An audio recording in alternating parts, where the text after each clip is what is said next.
भाव गुरु विष्णु गुरुर्देवो महेश्वरः गुरुर्साक्षात् परं ब्रह्म तस्मै श्री गुरुवे नमः। अखंडमंडलाकारं व्याप्तं येन चराचरं तत्पदं दर्शितं येन तस्मै श्री गुरुवे नमः। आज का मंगलमय समय, रोज का समय यहाँ पर कोई नहीं रहता था। आज देखिए हजारों लोग सतगुरु के सानिध्य में महापुरुष की पावन संग में बैठकर शांत प्रशांत मन से यहाँ भगवान की लीला कथा, गुरुदेव की लीला कथा, श्री हरि की, विष्णु की, भगवान की की कथा, जिनके स्मरण और कथा श्रवण से सब पाप वैसे ही जल जाते हैं जैसे अग्नि का स्पर्श होते रुई का ढेर जलने लगता है। इसीलिए कहा कि बिन सत्संग न हरि कथा तही बिन मोह न भाव। बिन सत्संग न हरि कथा, सत्य के संग में, संतों के संग में, महापुरुष के संग में ही जो जो कथाएं हुआ करती हैं उनको हरि का कथा मान लीजिए, गुरु की कथा मान लीजिए। गुरु मतलब श्रेष्ठ ज्ञान की कथा, जिससे हमारा ज्ञान दूर, जिससे हमारा दुख दूर हो जाए। निरंतर दुख की चोटें लगती हैं संसार में, जन्म से जन्मत दुखे, बाल्ये दुखे, यौवनम दुखे, जरायाम तो महत्तमम। एक कहीं बोला है इस तरह से हम लोग का था पहले कि जन्म से ही दुख शुरू हो गया, जन्मते भी दुख हुआ और बढ़ती गई। यौवनम दुखम, जवान में भी कुछ दुख हुआ।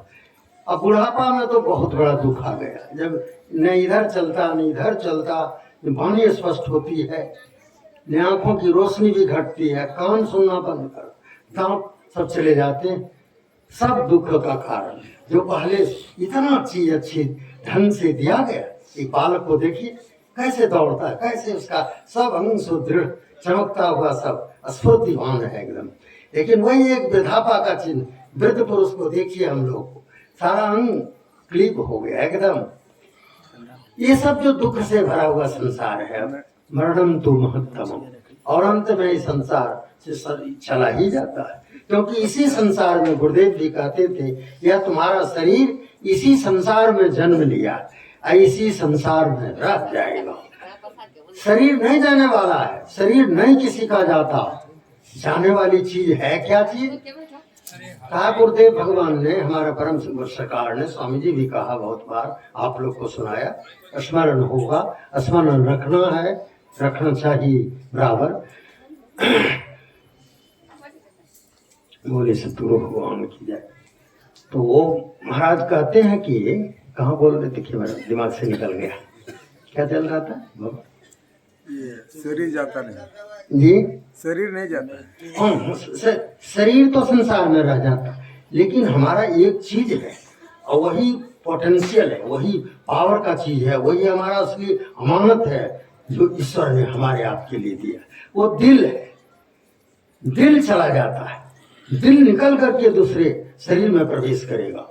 और जितना अच्छा बेजा कर्म यहाँ किए, चाहे भगवत कथा किए हैं या निंदा किए हैं, चाहे पुण्य किए हैं या पापाचरण हम लोग किए हैं, हम मनुष्यों को अधिकार, चाहे जो है कर्मण्येव अधिकारिस्ति, भगवान ने भी कहा था, कर्म करने मात्र में तेरा अधिकार, कर्म करो। अब कैसा कर्म करो उसके लिए भी शास्त्र प्रमाण देते हैं। शुभ कर्म करो, पुण्य कर्म करो यदि सुख चाहते हो। अगर संसार के दुख से मुक्त होना चाहते हो तब निष्काम भाव से कर्म करो। कर्म करो, उसकी फल की इच्छा न करो। ऐसा कर्म करने से क्या होगा? अंतःकरण शुद्ध होगा। अंतःकरण क्या क्या चीज करता है? शरीर का ये संग, अब अंग जितना है शरीर कहलाता है, हाथ पैर आंख, लेकिन सब अंदर से इंट्यूशन हो रहा है, इसको प्रेरणा मिल रही, शक्ति मिल रही है, तभी देख भी रहा। तो अंतः में मन चित्त बुद्धि अहंकार, ये चार सूक्ष्म अंतःकरण का है, सूक्ष्म शरीर है। वो शरीर में जो है आया हुआ वही दिल के साथ जाता है। हमारा अहंकार समाप्त हो गया। कितना है, कैसा है, सतोगुणी, तमोगुणी, रजोगुणी, यह दिल चित्त कैसा, मन बुद्धि चित्त अहंकार, ये अंतःकरण जो है ये दिल के साथ जाते हैं। इन्हीं को शुद्ध करने के लिए हम निष्काम भाव से कर्म करते हैं। अंतःकरण इसी को कहते। हमारा मन शुद्ध हो जाएगा, हमारा अहंकार शुद्ध हो जाएगा। जो अहंकार भी संसार के पदार्थ के लिए हम करते हैं कि मैं इतना धनी हूँ, मुझे इतने मकान है, मैं इतने पोस्ट वाला हूँ, मुझे इतना बड़ा पद मिला और मेरा अधिकार है, इस तरह का जो एक अभिमान का बांधा है, बंधन बांधा है, ये मानो अपने आप को बांधा है। इसलिए इसको शुद्ध करना था। अज्ञान से शुद्ध नहीं हुआ। हरि कथा से, सत्संग में आने से ये सब विचार ये विषय बन जाएंगे कि हमारा बंधन कहाँ पर होता है, हम कौन चीज है। हम जाने वाले शरीर तो यही रहता है, लेकिन हमारा दिल यहाँ से सब संस्कारों को लेकर के दूसरे देह में जाता है। जैसा हमने इसमें संस्कार बनाया है उसी अनुरूप हमें जन्म भी मिलता है। और कहा गया कि जो भक्ति का संस्कार है, जो हम दंडवत करते हैं, वंदना करते हैं, फूल चढ़ाते, अगर हम निष्काम भाव से करते हैं तो भक्ति का कारण बनेगा। वो भक्ति हमें ज्ञान देगा। जो उनके लिए रोते, उनकी स्मरण करते, उनके बताए हुए मंत्र को हम नित्य प्रति स्नान करके 10 मिनट, 5 मिनट, 15 मिनट, आधा घंटा बैठ करके जपते, उसका ध्यान करते हैं, साधन अभ्यास, ये सब नित्य का जो संस्कार है। ऐसा नित्य करेंगे तो अशुभ कर्म होगा ही नहीं, पाप कर्म बंद हो जाएगा। उसका परिणाम होगा कि आपका अंतरात्मा प्रसन्न होगी और अंतःकरण शुद्ध होगा। अगर बिल्कुल शुद्ध अंतःकरण होगा तो ज्ञान की प्राप्ति होगी। अज्ञान से तत्काल, ज्ञानात् तत्काल, त्यागात् शांति है अनंतरम। सब कर्म फल के त्याग करते ही मनुष्य को अंतःकरण में शांति की अनुभूति होती। हम लोग परेशान इसलिए हैं कि हमारी अंदर में बहुत इच्छाएं उठ रही है, आंधी के समान, और वो रुकने का नाम नहीं लेता। इसीलिए सत्संग रूपी इसमें, इस यज्ञ में, इस व्यवस्था में हमारे मन को निग्रह कर दिया जाता है। सत्संग प्रबल साधन है मन का निग्रह करने का। आई सत्संग के कीर्तन, भजन, ये सारी संवेद रूप में ये सभी हमारे साधन हैं।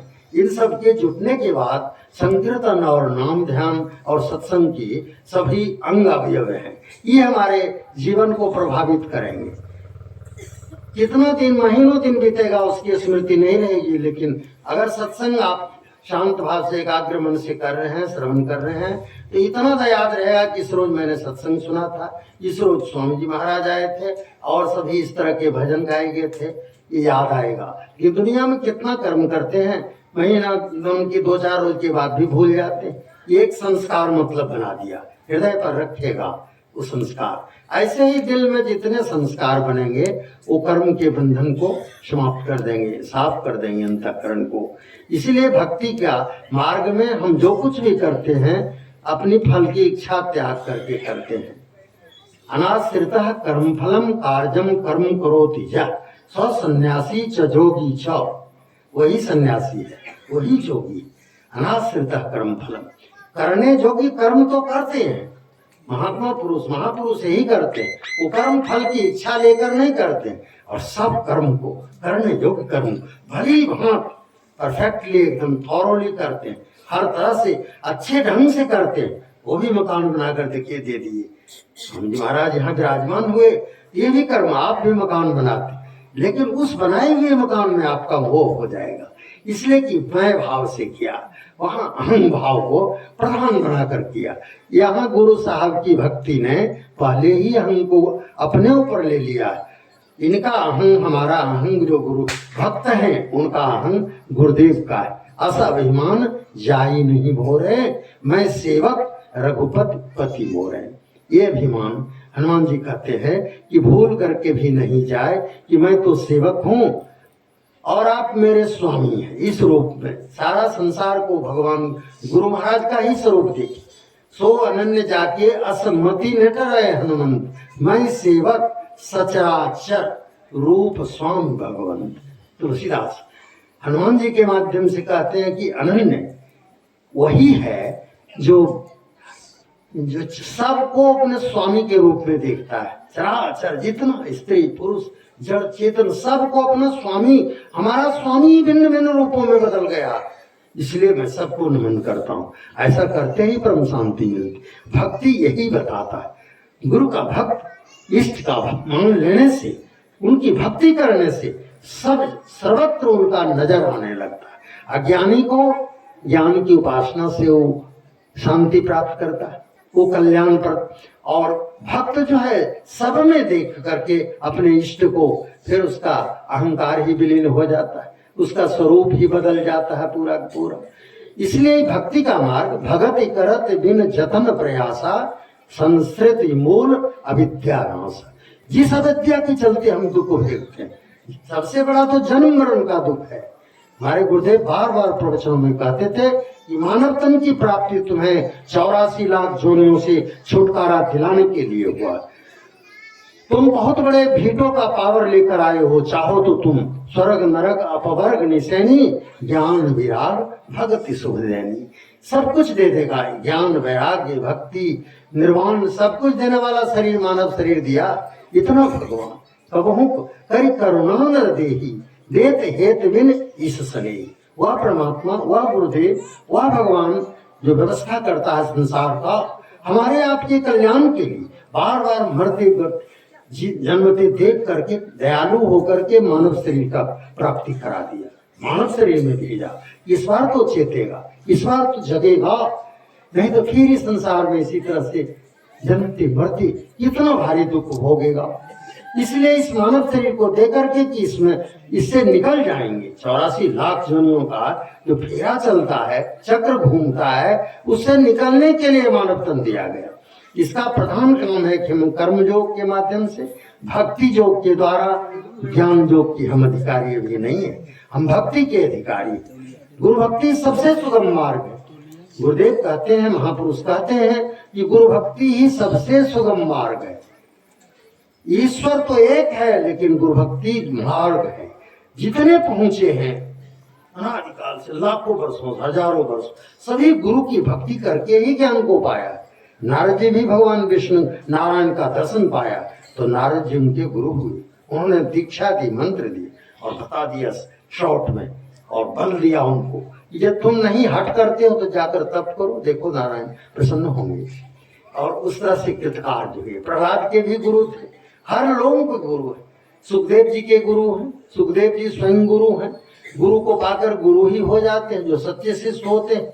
गुरु के बाद जब पा लेते हैं तो स्वयं गुरु बन जाते हैं। इसलिए मानव तन दुर्लभ तन को हम विषय भोग में नहीं, कांच किरिच बदले थे नहीं करते डार परसमनी दे।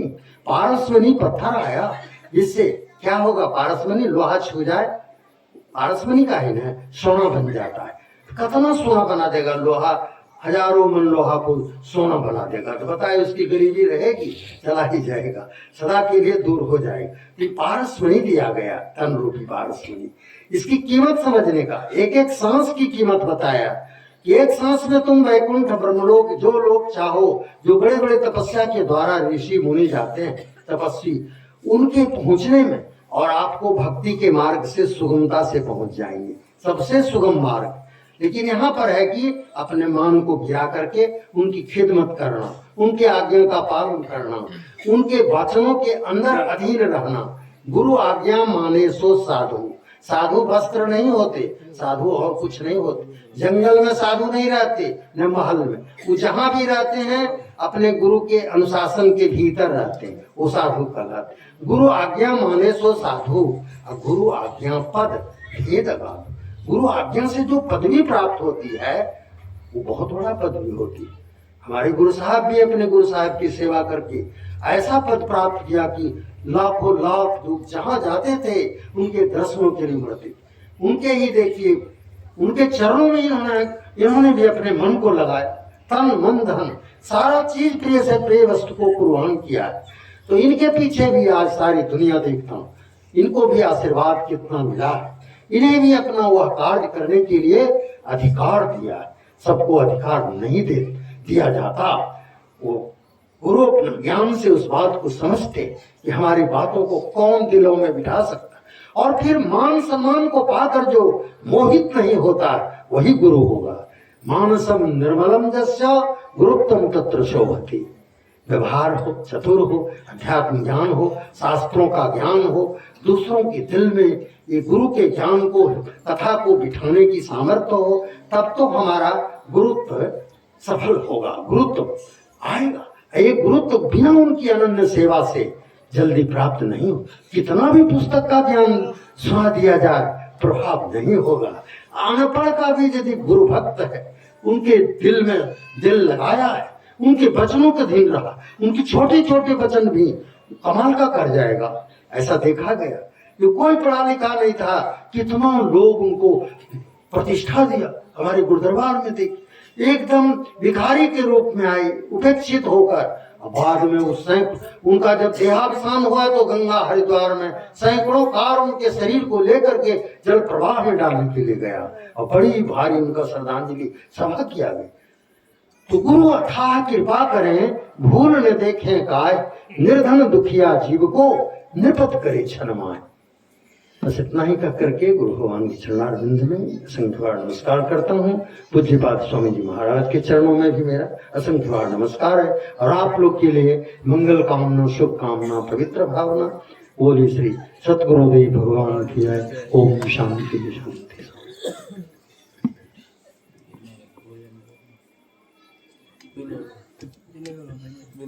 विनय